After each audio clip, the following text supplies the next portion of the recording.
All right, so we're going to go over the build for the Overlake golf course for the Osprey platform. We got a few different components here. We'll start over here. First, you're going to get a configuration sheet in the box that's got the IPs, username, password, and so forth in order to log into the camera. This here is the actual camera itself with the cabling. I've tied off the cabling back over here, wrapped it up for the ones we don't use. This is your audio connection and your Ethernet connection. This is the mount arm.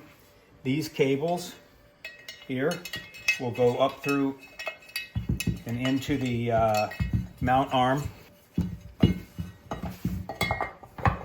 You're gonna fasten this thing down tight, and then these three hex screw nuts will actually be used along with this wrench to secure the camera head into the mount arm. Once that's done, you've got a gasket. There's two different gaskets. This mount arm here secures to this mount junction box where the cabling is done inside of it. More details on that in just a moment, but this mount box comes with a gasket.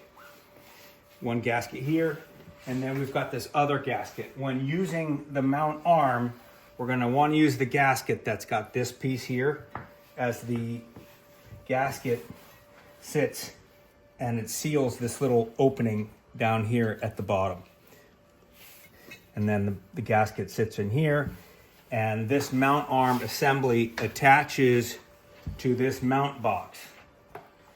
This mount box needs to be waterproofed. I have sealed this section off here and sealed it off here.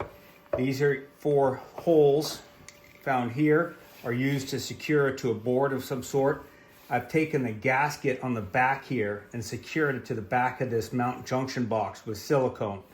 But it's key to make sure that when this thing is secured to wood, is level in this direction and front to back. It's key that it's perfectly up and down and then left to right. You're going to use the gasket that's going to secure this. You're going to put your bolts in here securing into the wood. You want to make sure that no water can get into this, so that it needs to be mounted with the egress, this conduit coming in facing down, and the gasket here, making sure you put bolts in here sealing it to the wood, and if you need to, you can put a bead of silicone around. We don't want any water to get in here, as it's going to make corrosion issues with the audio connection and possibly the Ethernet.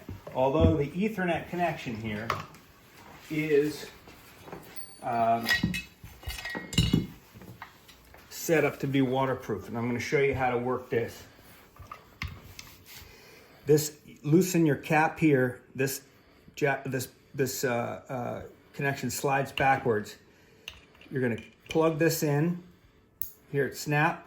You're going to slide this up and over, and then twist it in a clockwise direction to lock it, and then tighten down the end cap, which causes this thing to cinch down on the cable to waterproof this connection. So water to get in here, some sort of moisture, the Ethernet connection would pretty much be sealed, but your audio connection, when you plug these two together, you're going to have issues. So it's really key to make sure that this box is waterproofed. You've got this is sealed off, this is sealed off here. If you use the gasket and properly seal it, you're going to be good. These 4 bolts will come out after this thing is mounted, and your mount arm, you're going to run your cabling through your mount arm, secure your gasket, and then it's going to secure down, and then your 4 bolts to tighten that on. Key. Good. As far as the mount, or the this is going to mount up higher. This is your microphone box that's going to mount down below it. It's key to make sure that this section is facing down for waterproofing. Your microphone, which there's a microphone down inside here. I've got the shielding over the top to help keep water from getting down in the microphone. I've taken this is sort of like a filtration, but it works great for cutting down on wind noise. And this is silicone down over the microphone that's in here.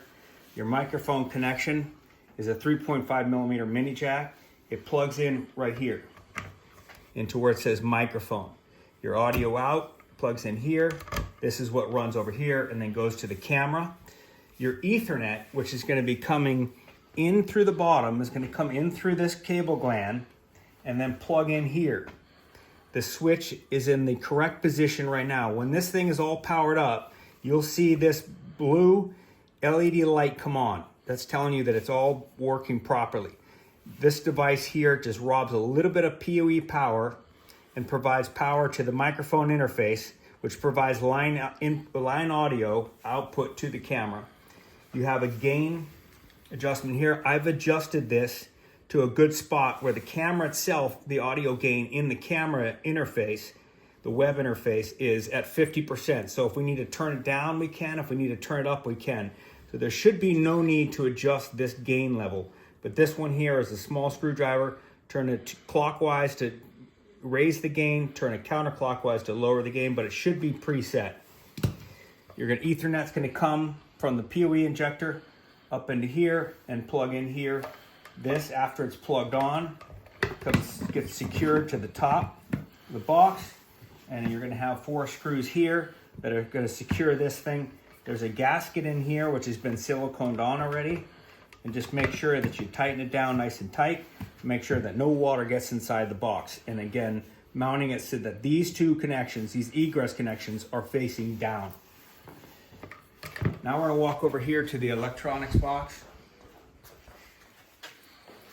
The electronics box is an outdoor waterproof box.